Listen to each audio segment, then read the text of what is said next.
A war in the Middle East may be doing something few people expected. It may be turning the United States into the world's new energy lifeline. And if that sounds exaggerated, consider this. For decades, one narrow stretch of water helped determine the price of energy for the entire planet. The Strait of Hormuz, a tiny maritime corridor between Iran and Oman. Yet around one-fifth of the world's oil normally passes through it. That makes it one of the most important economic choke points on Earth. And when that route stops working, the entire global economy feels it. That is exactly what happened when the conflict involving Iran escalated and shipping through Hormuz was heavily disrupted. Maritime traffic collapsed. Only a handful of ships were crossing where normally dozens would pass. Oil shipments slowed dramatically. Oil prices surged. Insurance costs exploded. Governments and markets immediately went into panic mode, because when a route carrying that much oil gets blocked, this is not a regional problem. It becomes a global one. At first, the biggest fear was simple: a prolonged oil shock, higher fuel prices, higher transportation costs, higher inflation, economic slowdown. But then something else started happening. The world began adapting. Fast. Europe and Asia could not just sit and wait for the Gulf to stabilize. They needed oil, they needed gas, and they needed it immediately. So buyers around the world started looking elsewhere. Alternative suppliers suddenly became far more valuable.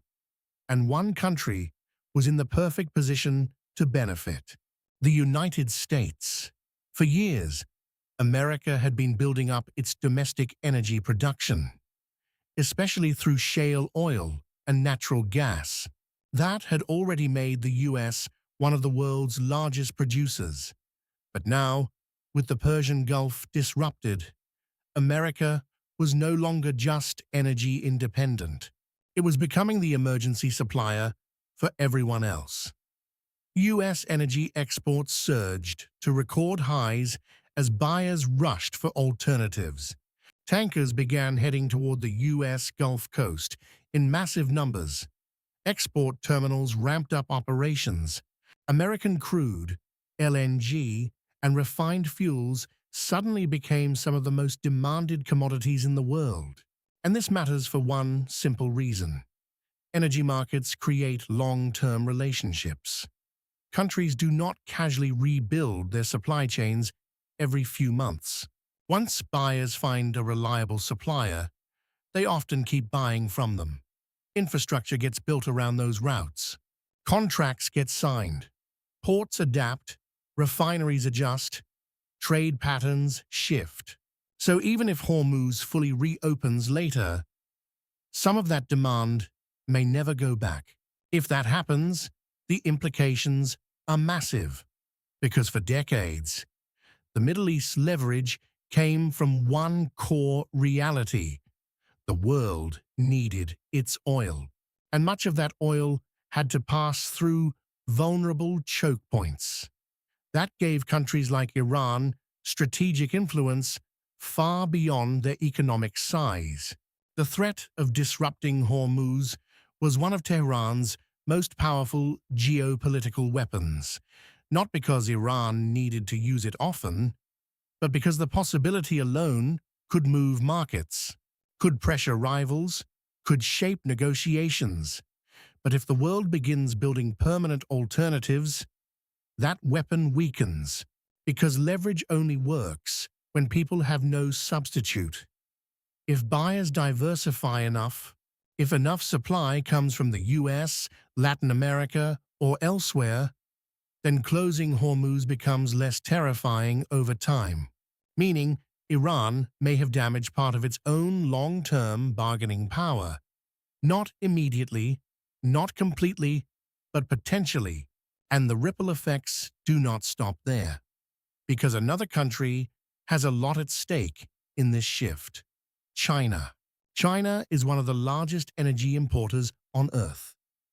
Its industrial machine depends heavily on imported oil and gas. And like many Asian economies, a large portion of that energy traditionally moves through Middle Eastern routes.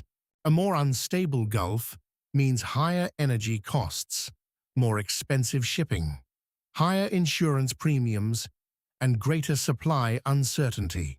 That puts pressure on Chinese manufacturers, because when energy becomes more expensive, factories become more expensive to run. Margins shrink, export prices rise, competitiveness can fall. That does not mean China suddenly collapses. Far from it. But it does mean the economic pressure spreads well beyond the Middle East. A disruption in Hormuz does not just hurt oil producers, it affects manufacturing hubs, trade routes, inflation, and industrial competitiveness across the world. So when you zoom out, this crisis may be doing more than disrupting oil shipments.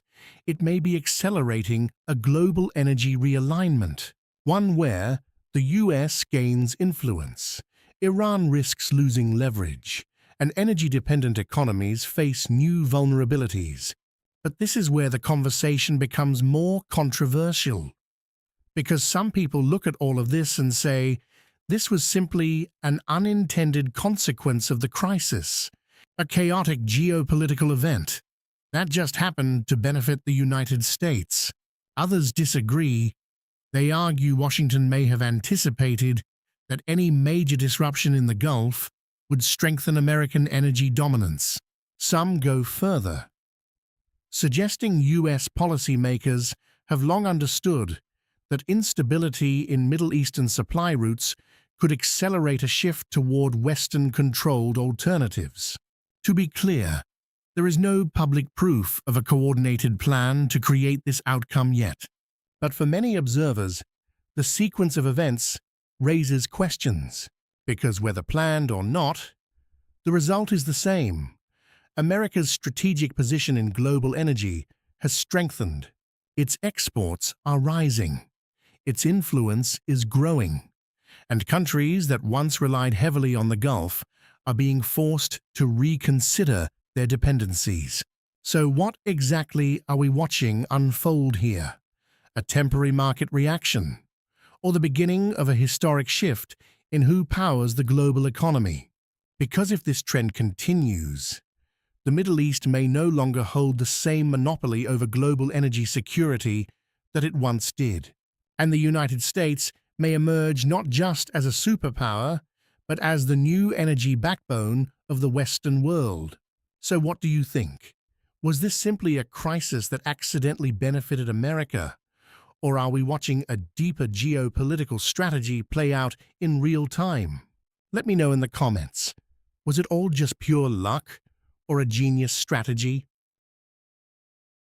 If you made it this far, thank you for watching until the end. It means you're exactly the kind of person this channel is made for. If you enjoy content like this, consider subscribing and let me know in the comments. What should we explain next?